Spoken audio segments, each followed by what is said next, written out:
Bolajonlar, mani yoshligimda to'qqiz telli yumshoqqina, do'mpoqqina, juda mazali bo'lishga tayyorlashni o'rgataman. 1 stakan iliq sut, 2 osh qoshiq shakar, 7 gramm pariman drojasi, 3 osh qoshiq un solib, apparat tayyorlab qo'yamiz. 10 minutdan keyin 2 ta tuxumni, bitta sarig'ini olib qo'yib, qolganini qo'shib boramiz. Yarim choy qoshiq tuz, 100 gramm shakar, 550 gramm un solib, yumshoqqina xamir qoramiz. 80 gramm yumshatib qo'yilgan saryog'ni ozgina xamirni orasiga qo'yib yedirib olamiz.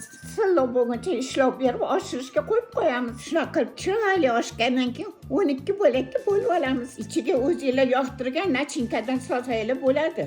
Men shunaqa quyuqqina zgishonkadan foydalandim. Oqib ham ketmas ekan. Tugib olib, yana birpas oshirib qo'yamiz. Olib qo'yilgan tuxumni sarig'iga ozgina sut aralashtirib, bulchkalarga surib olamiz. 180 gradusda 20 daqiqada pishirib olamiz. Bitta yurakchan bosib qo'ysanglar, juda xursand bo'laman.